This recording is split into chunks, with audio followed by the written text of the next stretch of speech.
চারদিকে শুধু শাল জঙ্গল, শুধু শাল গাছ আর শাল গাছ। আমরা এখন গ্র্যান্ড ক্যানিয়ন অফ বেঙ্গলে আছি, মানে গনগনি দারু। এই যে সামনে আপনারা দেখছেন রাসমঞ্চ।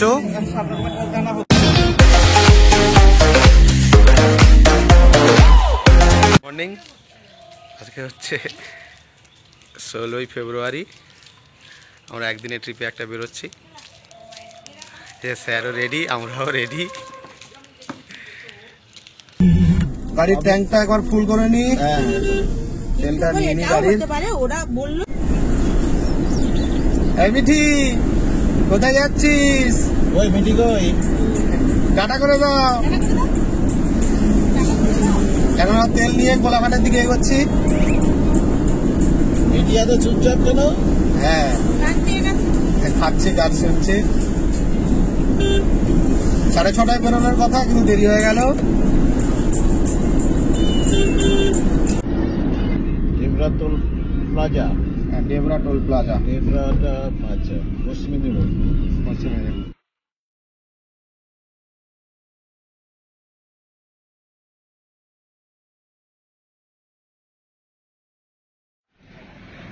মেদিনীপুরটা পেরিয়ে এসে একটু জায়গা দাঁড়িয়েছি, ওখানে একটা টিফিন করব বলে হালকা।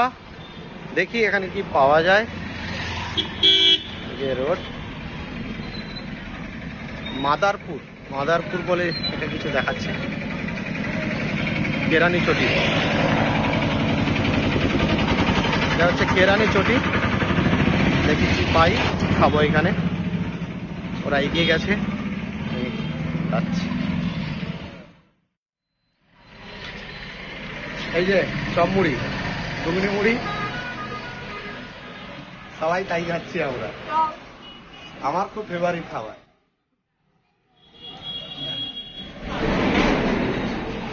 মিঠিও খাচ্ছি। তুমি কি খাচ্ছিস? তুমি কি খাচ্ছ? টিফিন খাওয়া হয়ে গেছে, এখন আমরা টিফিন খেয়ে বেরোচ্ছি। এই কেরানি চটি ছেড়ে যাচ্ছি আমরা।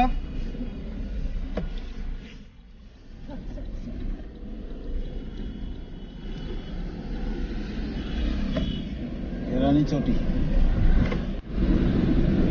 দুদিকে শালের জঙ্গল।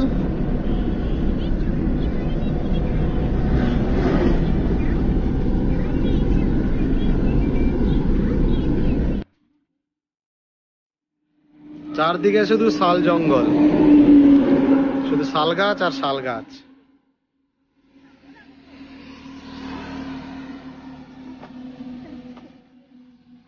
দারুণ দৃশ্য। এই যে আমরা, বাবু আয়, চলে চলে। এই যে সানি, কই রে, তাড়াতাড়ি আয়। এই যে সানি, আমরা বেরিয়েছি আজকে গনগনি যাব, ওখান থেকে বিষ্ণুপুর। এখন মাঝখানে এই শাল বন দেখে দাঁড়িয়ে গেছি একটু। দারুণ জায়গা, দারুণ জায়গা, হেভি।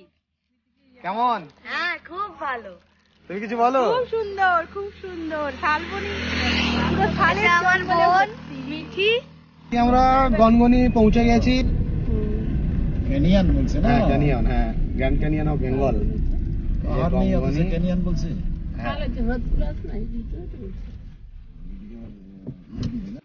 যে গনগনি পিকনিক স্পটের টিকিট 50 টাকা। কার পার্কিং এর জন্য। এই যে গনগনি পৌঁছে গেছি, সামনে দোকান।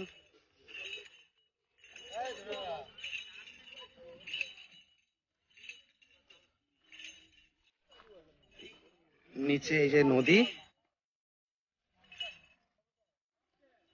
এই শিলাবতী রিভার।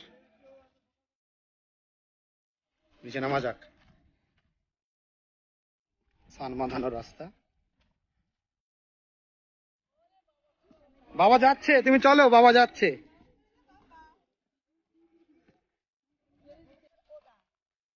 এই যে সানি আর মিঠি খুব আনন্দ করছে। Hello, hello.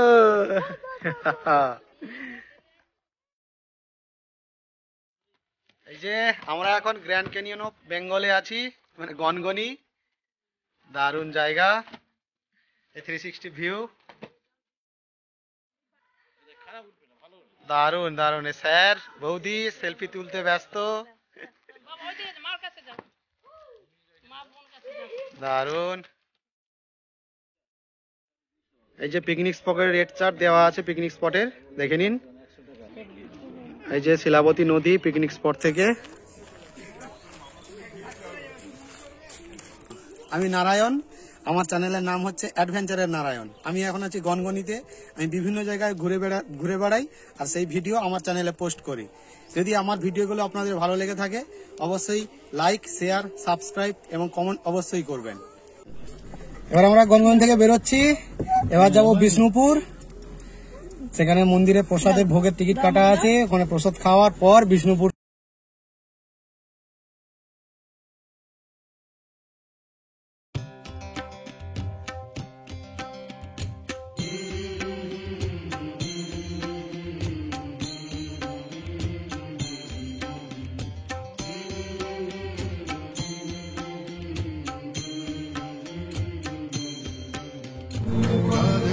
রাসমঞ্চ,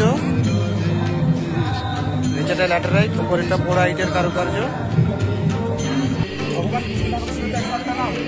এই যে আমাদের গাইড দাদা উত্তম বাবু। এই যে সামনে আপনারা দেখছেন রাসমঞ্চ, খুবই সুন্দর। এইটা কোন রাজা করেছিলেন? বীরহামির মল্লরাজ না, বীরহামির মল্ল।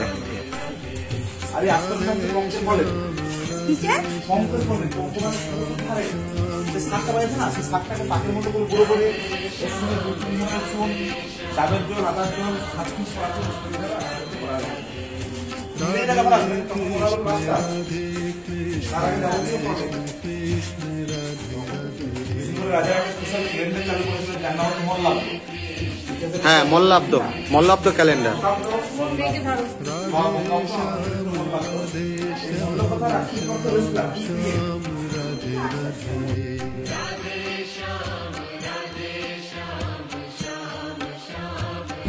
আমরা রাসমঞ্চ থেকে বেরোচ্ছি, এবার মদন মোহন মন্দিরে যাব। এই যে সামনে পার্কিং থেকে বেরোচ্ছি।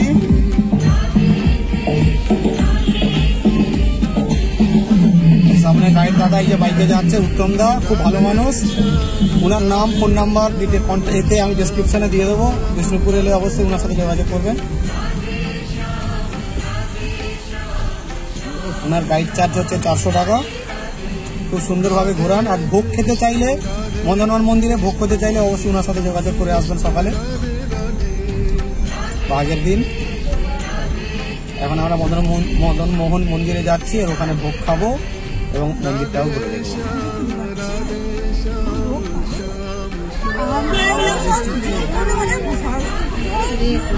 এই এসে গেছি মদনমোহন মন্দিরে, এখন আমরা ঢুকবো। এই ডান দিকে পার্কিং, এই মদনমোহন মন্দিরের পার্কিং। এখানে পার্কিং আর পার্কিং ফি 10 টাকা। এই যে সামনে বোর্ড।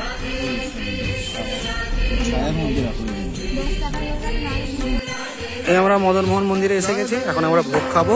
ভোগের প্রসাদ খাওয়ার পর মন্দিরটা এক্সপ্লোর করব। সামনে দোকান, পার্কিং, দোকান, পার্কিং ফি 10 টাকা। এখানে ভোগের প্রসাদ পাওয়া যায়, 70 টাকা করে ভোগের প্রসাদ। আগে থেকে বুক করলে পাওয়া যাবে।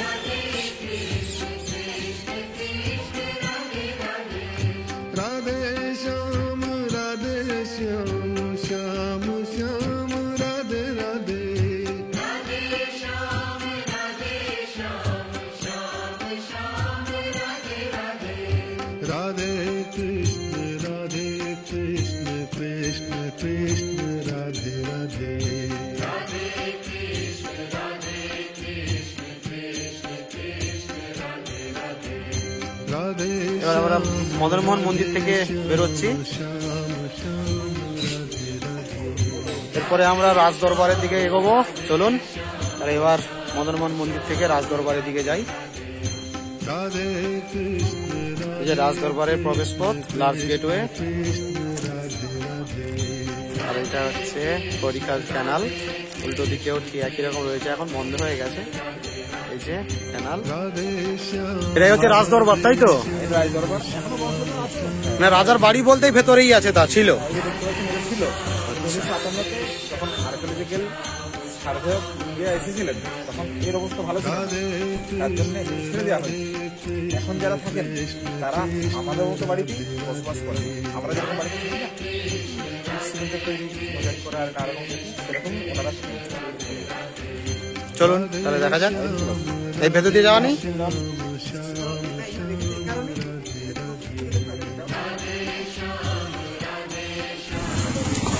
এই যে লালজি টেম্পল, এখন আমরা লালজি টেম্পলের দিকে এগোচ্ছি।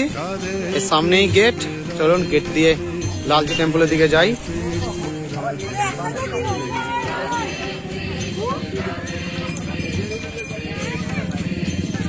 এই যে লালজি টেম্পলের সামনে একটা বাগান। আচ্ছা, লালজি টেম্পলের হিস্ট্রিটা কি আছে? লালজি টেম্পল 1658-তে হ্যাঁ। মল্ল রাজা বিষ্ণু তৈরি করেছিলেন লালজি মন্দির, এবং মন্দিরে প্রকাশ করার হচ্ছে রাজা সাম। 1658-তে মল্ল রাজা বীর সিংহ তৈরি করেছিলেন। সিংহ, বিষ্ণু বীর সিংহ।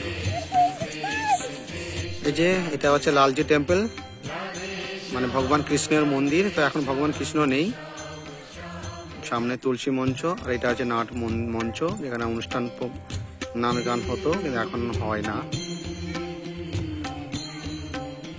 খুব সুন্দর আর্কিটেকচার। নিচেরটা ল্যাটেরাইট মাটি দিয়ে, ল্যাটেরাইট মৃত্তিকা যাকে আমরা বলি, সেটার উপরে আর হচ্ছে পোড়া মাটি, বা এটা পুরোটাই ল্যাটেরাইট, পোড়া মাটি নয়, এটা পুরোটাই ল্যাটেরাইট পাথর দিয়ে বা মাটি দিয়ে তৈরি, এবং তার উপরে কিন্তু প্রলেপ দেওয়া আছে চুনসুরকি। এই হিসাবে কিন্তু এই লালজি টেম্পল বা ভগবান কৃষ্ণের মন্দিরটা তৈরি করা হয়েছে। এটা হচ্ছে বিষ্ণুপুরের মৃন্ময়ী মাতার মন্দির, মা দুর্গা। দোকানগুলো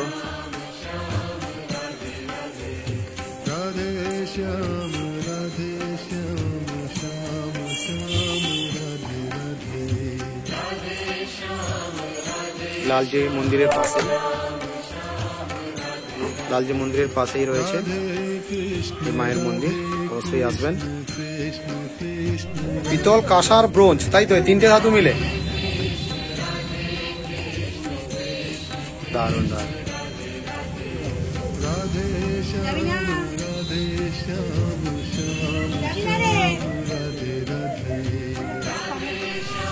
এই যে আমরা মৃন্ময়ী মায়ের মন্দিরের সামনে রাধাশ্যাম টেম্পল, রাধাশ্যাম মন্দির। রাধা হচ্ছে শ্যামপুষ্টি পাথর, 1658-তে মল্ল রাজা বীর সিংহ তৈরি করেছিলেন। সামনে তো দেখতে পাচ্ছেন যেটা যেটা ইয়ে করা হচ্ছে, এটা আবার নহবতখানা। শুধু এই মন্দিরে নয়, সমস্ত মন্দিরে যখন ঢুকছেন তখন। আচ্ছা, নহবতখানা মানে? নহবতখানা মানে 9 ধরনের বায়না টাইনা নিয়ে। আচ্ছা, 9 ধরনের,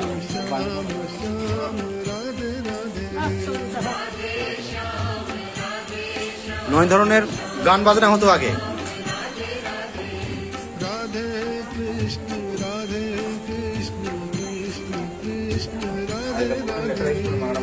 এটাও পুরোটাই ল্যাটেরাইট মাটি দিয়ে, মৃত্তিকা মানে পাথর দিয়ে তৈরি, তাই তো? রাধাশ্যাম মন্দির।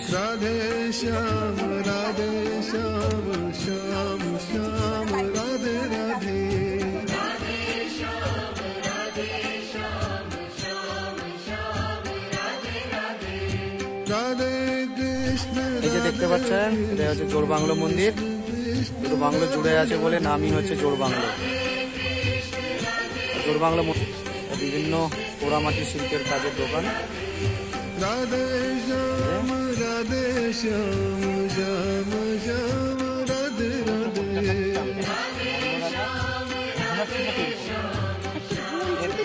রামায়ণ ও মহাভারত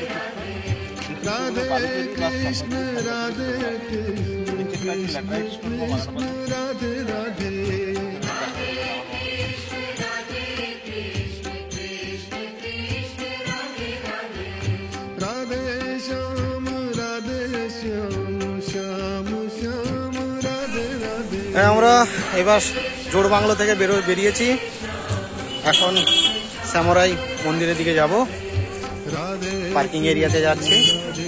চলুন তাহলে যাওয়া যাক শ্যামরাই মন্দিরের দিকে। এই যে আমার সামনে আপনারা দেখতে পাচ্ছেন শ্যামরাই মন্দির, খুবই সুন্দর। ভিডিও অ্যালাউ নেই, বাইরে থেকে দেখাচ্ছি। আমাদের পশ্চিমবঙ্গ তথা ভারতবর্ষের মধ্যে বিখ্যাত তারাকাটা মন্দির, যার নাম শ্যামরাই। শ্যাম মানে কৃষ্ণ, রায় মানে রাধিকা। দেখুন একটু ফোকাস করুন, আমরা দেখতে পাচ্ছি এখানে 5টা চূড়া আছে, সেই জন্য এর নাম, লোকাল নাম হচ্ছে পঞ্চরত্ন বা পাঁচচূড়া মন্দির। 1643 খ্রিস্টাব্দে মল্ল রাজা রঘুনাথ সিংহ তৈরি করেছিলেন। টেরাকোটার আকৃতিক অর্থ হচ্ছে পোড়ামাটির কারুকার্য। আমি প্রথমেই বলেছি কি করে প্রসেসিং করা হতো, তাও আরেকবারটি বলেছি। প্রথমে মাটিটা গুঁড়ো করে নেওয়া হয়, গুঁড়ো করে নেওয়ার পরে চালনিতে চালা হয়, তারপরে পাথর বা বালিগুলো আলাদা করে দেওয়ার পরে জল যোগ করে যেটা চলতি করে কাদা বলছি, সেই কাদাটাকে 20 থেকে 25 মিনিট ফোটানোর পরে লেয়ের মতো অংশটা প্লেটে ফেলা হয়েছিল। তারপরে বাঁশের ছিলা দিয়ে কারুকার্য কাটার উপর রোদে শুকানোর পরে তারপর লাগানো হয়েছিল। একটা মন্দির নির্মাণ করতে আনুমানিক 12 বছর সময় লেগেছিল। নিচের অংশ থেকে লেখা স্টোন বা বাংলা ভাষা তাহলে শুনলেন আপনারা উত্তমদার মুখ থেকে যে মন্দিরে কিভাবে কারুকার্যগুলো করা হতো। বাইরে থেকেই দেখাচ্ছি, ভেতরে ভিডিও অ্যালাউ নেই। এসেছি রাজ দরবারে, তখন কেউ অপরাধী বা কয়েদিদের শাস্তি দেওয়ার জন্য এই গুমঘরের ওপর থেকে নিচে ফেলে দেওয়া হতো। লোহার সিঁড়ি থাকতো, এখন সিঁড়িটা নেই। নিচে শোনা গেছে যে বিভিন্ন ছুরি তরোয়াল থাকতো, তার উপরেই উপর থেকে নিচে ফেলে দেওয়া হতো কয়েদিদের। এইভাবেই কিন্তু একটা প্রবাদ রয়ে গেছে, শাস্তি দেওয়া হতো। এইভাবেই শাস্তি দেওয়া হতো আর কি। এই যে এখন চারদিকে জঙ্গলে হয়ে গেছে। এখন আমরা লালবাঁধে এসেছি। লালবাঁধ বলতে লালবাঁধের কাহিনী হচ্ছে এরকম, লালবাইয়ের স্মৃতি বিজড়িত লালবাঁধ। লালবাই কে ছিলেন? লালবাই ছিলেন একজন বাইজি, রঘুনাথ সিংহের সেনাপতি। একবার উড়িষ্যাতে গিয়েছিলেন, সেখানে লুণ্ঠিত ধন এবং রণের সঙ্গে লালবাইকে তুলে এনেছিলেন রাজাকে উপঢৌকন দেওয়ার জন্য। রাজামশাই যাতে ক্লিষ্ট হন, খুশি হন, আনন্দিত হন। এবং আমরা আগে দেখেছি রাজামশাইকে খুশি করতে পারলে, রাজা বলতে কোন রাজা? রাজামশাইকে যে কোনো, আমি একটা কাহিনী বলছি, যে কোনো রাজাকে যদি খুশি করতে পারা যেত তাহলে সোনার হার পাওয়া যেত।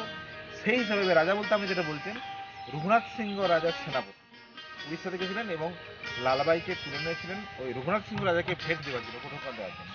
সেই বাইজির জন্য আলাদা করে বাড়ি নির্মাণ করে দেন, নতুন মহল, কালী মাতার বাড়ি। সেই বাড়ি থেকে যাতায়াত করার ফলে রাজার অরুজজাত লালবাই রাখে সেরা হয়েছে। জল ট্যাঙ্কি দেখালাম, ওই লালজি টেম্পলের পাশে যে ছিল জল ট্যাঙ্কি দেখার ওখানে। নিজের ছেলেকে রাজা করার জন্য লালবাই কি করেন, চক্রান্ত করে রাজাকে মেরে দেন। তখন যে রানী ছিলেন চন্দ্রপ্রভা দেবী, উনি রাজামশাইকে এতই ভালোবাসতেন যে নিজের স্বেচ্ছায় মৃত্যুবরণ করেন, কেননা তখন চন্দ্রপ্রভা দেবী অপুত্রক ছিলেন। লালবাই দেখলেন এখন অবস্থায় রাজামশাইকে যদি কোনো ক্রমে হত্যা করা হয় তাহলে রাজা ছিল, রাজা হবে, আগের দিনে কথা ছিল। জনগণ বিদ্রোহ ঘোষণা করলেন। আপনি দেখবেন জনগণ যেখানে বিদ্রোহ ঘোষণা করবে, মুখ্যমন্ত্রী প্রধানমন্ত্রী থেকে আরম্ভ করে রাজামশাই কারো কিছু করার নেই। সেই হিসেবে জনগণ কি করলেন, বললেন যার জন্য রাজা রানী মারা গেল তাকে বাঁচি রাখা চলবে না। সেই জন্যে লালবাই আর ছেলেকে নিয়ে একটা মানে আগে চারদিকে পুরো বাজার ঘোরায় হাত পা বেঁধে একটা বজরা বা নৌকা করে চাপি ছেড়ে দিয়ে আস্তে আস্তে জল ঢুকতে থাকে এবং সূর্য সমাধি ঘটে, নৌকাটা ফুটো করে ফুটো দিয়েছিল। করে দেওয়া হয় এবং উনি আর্তনাদ করতে থাকেন, আমার মেরে দেওয়া ক্ষতি নেই, আমার ছেলে যেমন রাজা হয়। এই যে একটা অস্তিত্ব অক্ষণে মারা গেছিল, ওই জন্য এর নাম হচ্ছে লাল বাঁধ। লালবাইয়ের স্মৃতি লাল বাঁধ। লালবাঁধ, এই লালবাঁধের ইতিহাস আপনারা এখন উত্তমদার মুখ থেকে শুনলেন। এখানে বজরাই করে লাল ভাই এবং তার ছেলেকে নৌকা ফুটো করে ফেলে দেওয়া হয়েছিল। এখন অনেকে মানুষ বিশ্বাস করে লাল ভাইয়ের অতৃপ্ত আত্মা এখানে রয়েছে। পাশেই যে বিল্ডিং দেখছেন এটা হচ্ছে কলেজ, রামানন্দ কলেজ বিষ্ণুপুরের। এখন আমরা দলমাদন কামানের দিকে যাব, দলমাদন কামান দেখতে। সামনে দলমাদন কামান, একটা বিশ্ববিখ্যাত ইতিহাস জড়িত এই কামান। এটা জনার্দন কর্মকার এই কামানটি তৈরি করেছিলেন, যিনি মুর্শিদাবাদের কামানটিও তৈরি করেছিলেন। এই যে দলমাদন যেটা কামান, 296 মন বা 12,000 কেজি এই কামান।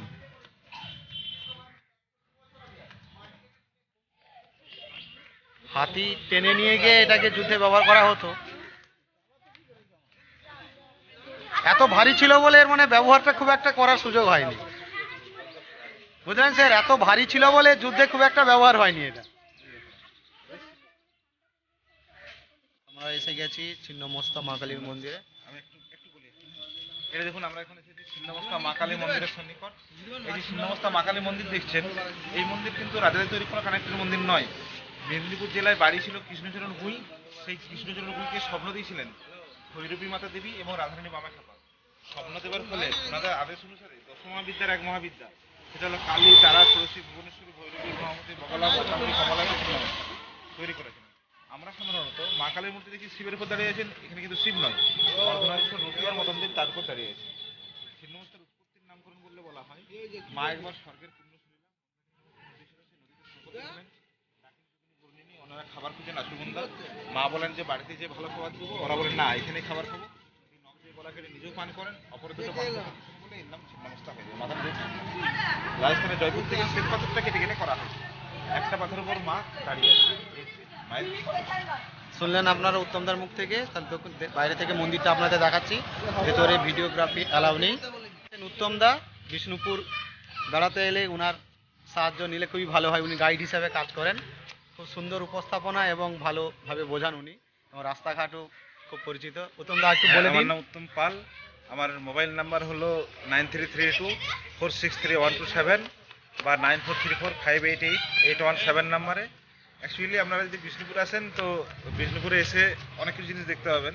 তার ভিতরে প্রথমে আছে রাজমঞ্চ, তারপরে শ্যামরাই, জোড়বাংলা, রাধেশ্যাম, লালজি মন্দির, লালবাঁধ, সর্বমঙ্গলা, তার ভিতরে এখানে যে আমরা দাঁড়িয়ে আছি এখানে কামান, বড় কামান, এবং আছে আমরা ছিন্নমস্তা মা কালী মন্দির।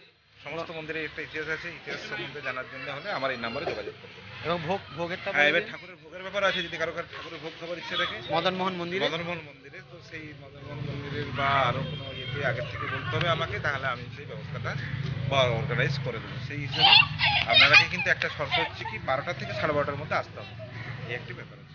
শুনলেন আপনারা সবাই উত্তমদার মুখ থেকে। ধন্যবাদ উত্তমদাকে অনেক। বিষ্ণুপুর ভ্রমণ শেষ, সব দেখা, এখানে সাইট সিন সব ঘুরে নিয়েছি। এখন আমরা এবারে বাড়ির উদ্দেশ্যে রওনা দেবো, বাড়ির দিকে।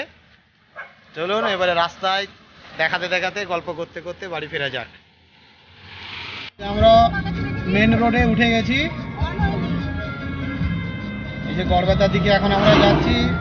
আরামবাগ দিয়ে যাও ভাবছিলাম, কিন্তু না, ওইটা দিয়ে গেলাম না, ওই গড়বেতা দিয়ে আমরা এগোচ্ছি এখন। ওই রাস্তাটা ভালো মনে হলো, একটু ঘোরা হোক কিন্তু রাস্তাটা খুবই ভালো। তা এখন আমরা গড়বেতা দিয়ে খড়গপুর হয়েই যে রাস্তা দিয়ে এসেছি ওই রাস্তা দিয়েই বাড়ি যাচ্ছি।